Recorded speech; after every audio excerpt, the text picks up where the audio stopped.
Just gonna pop up this disclaimer, Caroline.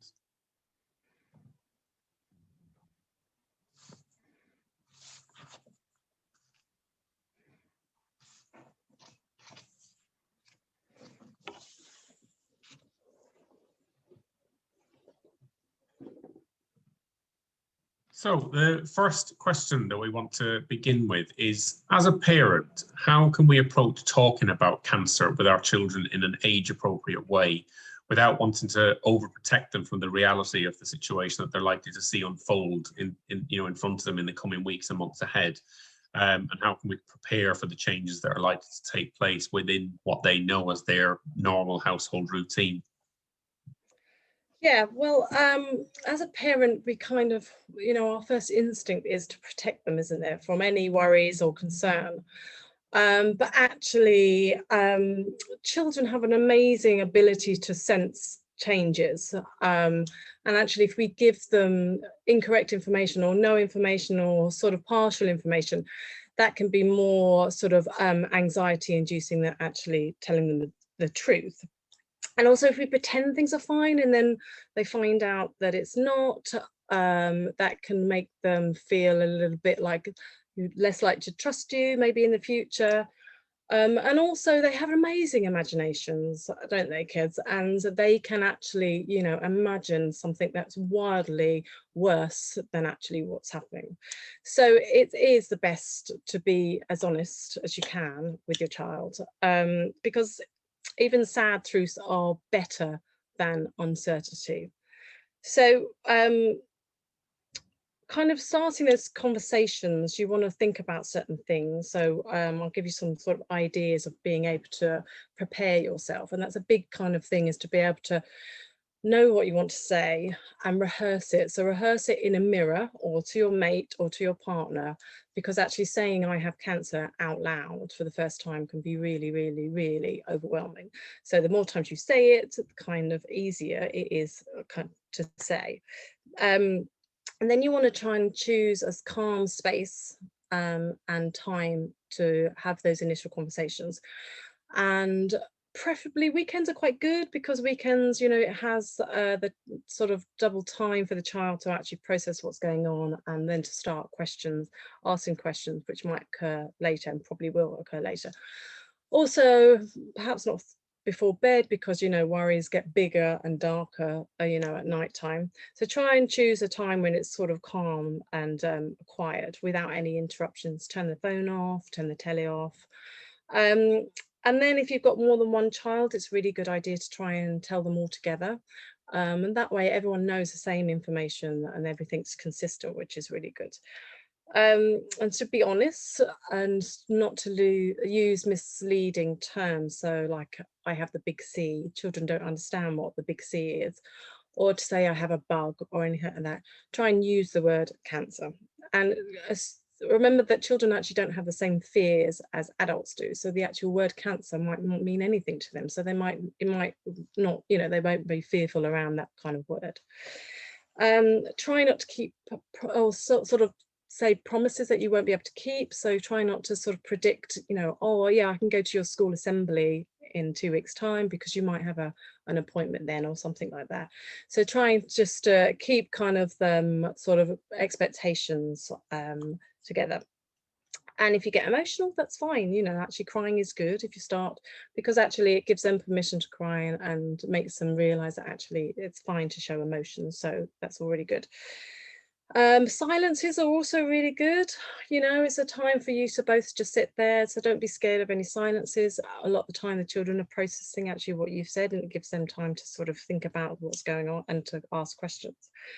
And obviously sort of really what children need is just love, reassurance and security. And if you can give that with a few facts, especially older children, and if you can give that in your first chat, then you're on to a winner. You really are.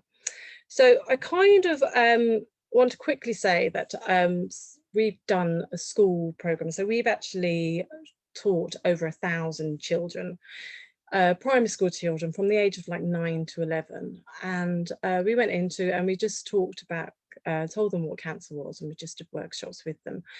And it was amazing because statistically a lot of children would have been affected by cancer, either immediately with their parents or somebody else in their family or community. And actually none of those children wanted to leave. None of them, they all were very curious about it. They all had something to say. They all had millions of questions, and they actually really enjoyed the opportunity to talk about it. Also, another thing was that they had a lot of misconceptions. So actually being able to talk about it, we were allowed to then sort of enabled us to make sure that all the myths that they had were debunked, and basically help them with their anxieties or worries that they might have had. So, and also the other thing is that every child knew something about cancer. So even if we think that we can hide it and they won't, oh, it's fine, they don't know about what cancer is, they do. And even little ones, you know, we sort of went to sort of 7-year-olds. And actually, because if you walk down the street, you know, there's cancer research shops, there's, if you go, the public health campaigns, Stand Up Cancer. My kids love Bake Off, so it's Stand Up Cancer, baking, you know, all of those things. They're aware of cancer being out there, kind of thing. So it's almost our kind of duty, maybe as an adult, to sort of talk to them about it and to put them, you know, to give them the right, correct information. So what to tell them? Well, this would depend on their age and how sort of emotional, mature they are. So 4 to 6-year-olds tend to sort of have a basic understanding of illness. They would have been ill themselves, they would have had chickenpox, colds, or whatever. So they kind of just need a simple kind of sentence. But the thing with this age group, they have like what's termed magical thinking. And they may believe that something that they've said or something that they've done has caused the cancer. So you want to reassure that nothing they've said, nothing they've done has made cancer come. The other thing also that they may believe that cancer is contagious. So it's good to also remind them that it's not contagious. Hugging and kissing is really welcome. So they kind of just simply need to know that cancer is a sickness, and with the help of doctors and nurses, you're going to try and get better. And that's generally it. And they probably won't have that many questions. So, and they probably actually would just go out and play, which can sometimes be really, really kind of sort of hurtful, because you've had the courage to sit them down and talk to them, and they're like, you know, can I go off and play with my Barbies now, sort of thing. So older kids will have ability to understand a little bit more about cancer and cells in the body. So depending on how they are, you know, you can guess, you can understand how much information they need around that. And they will probably have questions. And so you can, again, just a simple short sentence, you could say something like, I have an illness called cancer. It means some lumps are growing inside me, and with the help of doctors and nurses, they're going to try and get rid of it. And something simple as that, and that's all they need to know. And you can be led by your child, so if they give questions, then you can try and answer them. And again, it's really good to tell them that you might not know the answers, and that's fine. And as soon as you do know the answers, you will come back to them and you will explain to them further. So teenagers, they just would like the truth, and they want it delivered in a non-patronizing way. No sugarcoating at all, just to tell them what's happening, and they are capable of you know, understanding the truth. So they will also probably get a lot of their information online, so it's really good to support them and point out some good websites. It's good to tell them that there's a lot of stuff out there, and a lot of the stuff is actually not true. So if you gave them some websites, and generally if you say if it's a .org website, that's quite a good key kind of thing to make sure that it's a reliable source of information. So in terms of sitting as well, it's really good to sit down on their level, so sit with them. For teenagers particularly, it's quite good not to be face to face, because it's a bit confrontational, so actually sitting on the sofa together is quite a nice way of starting those conversations. Another good thing is to have some kind of props or something to fiddle with. So there's a great app, and that's free.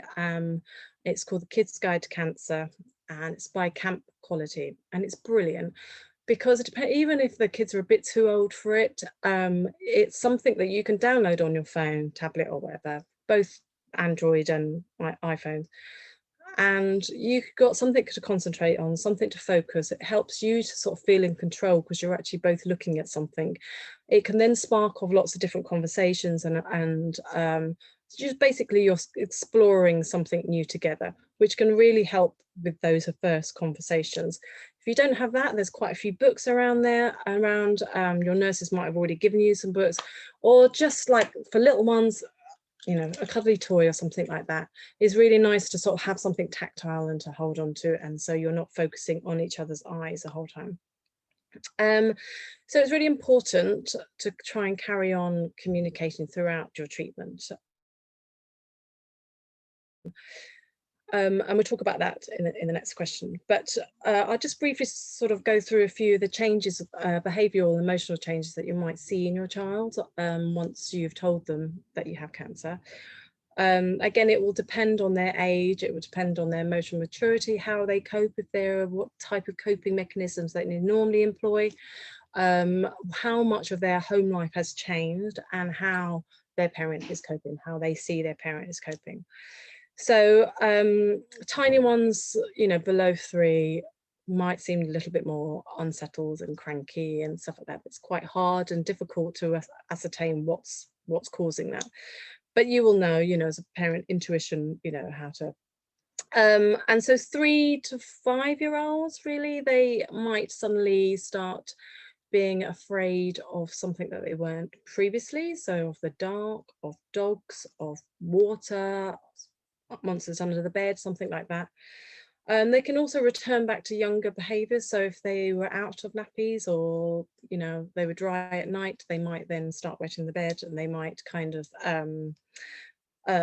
become basically, you know, sort of return back to sort of younger behaviours. So a very common experience is separation anxiety, and this is generally around sort of bedtime and dropping off at nursery or school.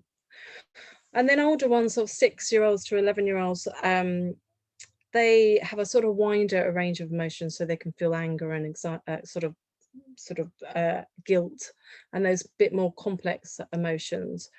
And sometimes they just have no emotion, which can be, again, really, really hurtful, because you've just, you know, tried to talk to them and there's nothing. But it's a way of them processing, and they need time to digest what you've said. Some kids might start behaving a little bit more aggressively, and to think that anger, often fear is channeled into anger, and it's quite a good opportunity if they have an angry outburst to ask them why, and try not to shut that response down, but try not to get angry yourself, and then to ask, you know, what's causing this anger. And a lot of time the worries and the concerns that they have will come out of that angry outburst. Some children may behave too well, suspiciously well, and it's a way of them masking sadness or anxiety or anything like that, because they think, if I act okay, then no one's going to ask me anything. Some kids also have a sort of kind of physical complaints, so they often mirror what their parents feeling. So if you're feeling a little nauseous or whatever, sometimes they can mirror what you know, the physical complaints that the parents, they're visualizing the parents, and sort of paying attention, and that can kind of obviously affect schoolwork and stuff like that.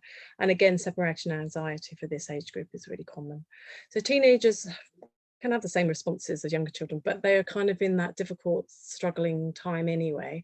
So it's a normal, natural development for them to try and distance themselves from their family. They want independence, but actually they're kind of pulled between having that normal distancing to then want to be a part of the family, and to, you know, so that can be quite a complex time for them. So also denial is a really common kind of effect, but it's quite good for them for that first initial time, because they're actually working out what's what. And it's a quite good skill to have, but only for a short period of time, and it's common in this age group. But just to know that all these range of responses are normal, and if anything is abnormal, you will know to a point. You know, something just feels a little bit too odd or a bit out of control, then just get external help. So you can either ask your care team. Schools often have big pastoral kind of care get some kind of support around that. And then yeah, so I think the next bit we will talk about, you know, how you can support things and tools that you can use and what you can implement at home to help your children, support your children around that.